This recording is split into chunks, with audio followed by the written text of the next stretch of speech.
Buen día.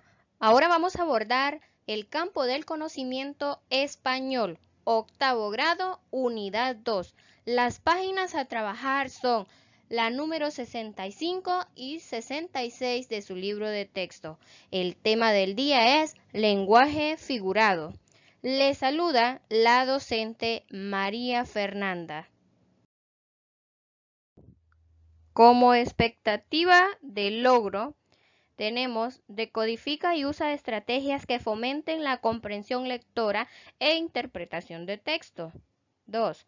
Identifica los rasgos estilísticos de un texto.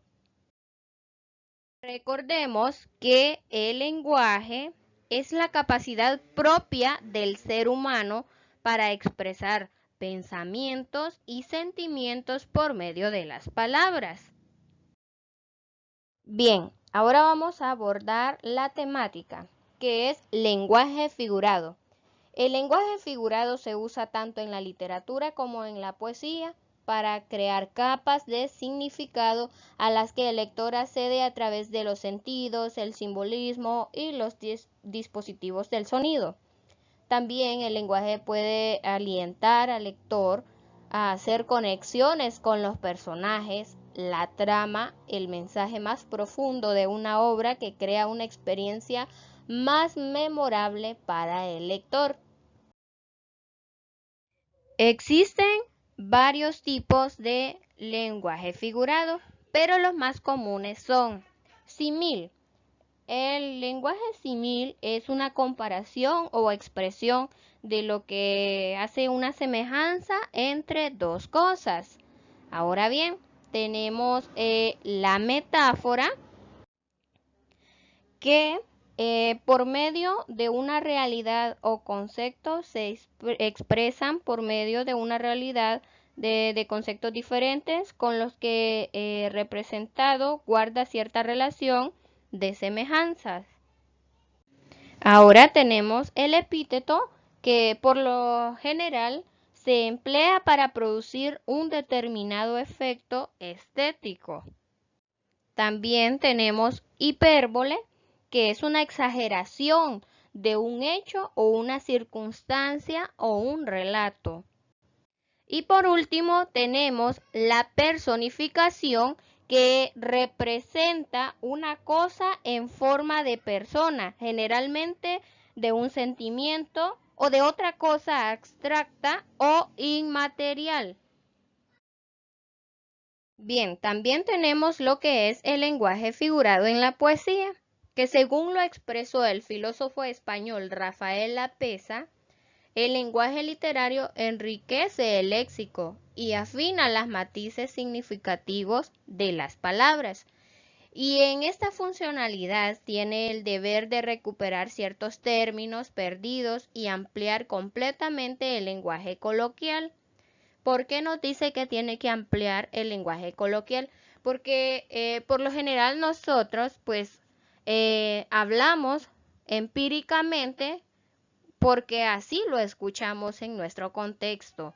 A veces nosotros solo decimos algunas frases en los saludos o en algunas pláticas se emplea lo que es la repetición de palabras porque no tenemos un amplio vocabulario. También la utilización del lenguaje figurado en la literatura denota una fuerte capacidad de abstracción por parte del autor y una entrega absoluta del lenguaje más allá de los significados conocidos. ¿Por qué? Porque a veces el significado puede tener varias interpretaciones. El ejemplo aquí, el número 1, nos dice, tus ojos son dos grandes soles. Según este enunciado, pues el emisor no intenta decir que la persona tiene literalmente dos soles en su rostro, sino que sus ojos son igual de brillantes y hermosos que el sol mismo. Ahora, como segundo ejemplo está, esta recámara es un congelador. Bien, En este otro enunciado no se quiere expresar que literalmente se trata de un congelador, el cual tiene como objetivo mantener congelados los alimentos, sino que está tan frío que pareciera ser un congelador, como cuando el aire de su cuarto o el ventilador tiene bastante fresca la recámara, o sea, la cama donde usted duerme. Entonces, a eso se refiere. Esta recámara es un congelador. Ahora vamos con el ejemplo 3. Mi mamá tenía mucha prisa, parecía un rayo. Esta expresión es bastante común. Con este enunciado se trata de decir que la persona realizó movimientos muy rápidos, tanto que parecía tener la rapidez de un rayo. Mire, como cuando sus papás o amigos andan así a la ligera o hacen las cosas con una velocidad máxima, entonces usted dice, sos un rayo, le dicen, y ahí ustedes están empleando lo que es el lenguaje figurado. Vamos con un cuarto ejemplo. El tiempo es oro. Otra frase muy común. ¿Por qué? Porque está escrita en lenguaje figurado también. Lo que se intenta expresar es el que el tiempo es tan valioso como el oro y por lo tanto debemos hacer buen uso de él. A eso se refiere. Jóvenes, como segundo ejemplo, tenemos aquí a dos figuras. Dice la frase, vine a dar la cara. En lenguaje literal, dar la cara es como que ustedes estén haciendo la cosa real, entregando su rostro. Y así está uno de los dibujos. Ahora bien, en la parte baja, dar la cara es hacerse cargo de algo, o sea, asumir alguna responsabilidad. Bien, ahora la actividad de aprendizaje.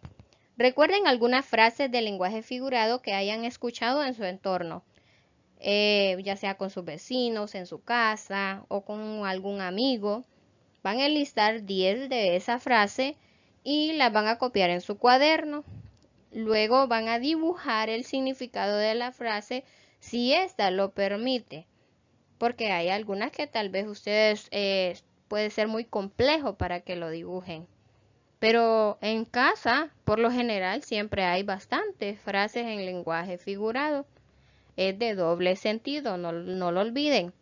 Bien, es como cuando ustedes dicen alguna mentira y sus papás o alguna persona mayor les contestan de esta forma. Cuando tú vas, yo ya vengo. ¿Qué les quieren decir? Que ya los agarraron en su mentira, que mejor no, ni siga. Eso, entonces, así hay otras expresiones que las podemos escuchar en casa y podemos favorecernos de eso para realizar nuestra tarea. Como conclusión, tenemos que el lenguaje figurado es el que utiliza una palabra o grupo de palabras para expresar una idea en términos de otra. Esto lo logra haciendo referencia a una semejanza que existe entre ambas ideas. Esta semejanza puede ser real o bien imaginaria. Bien, tampoco descartemos, ¿verdad?, nuestra bibliografía, que son las fuentes de información. Muchas gracias por su atención. Recuerden que los queremos estudiando desde casa.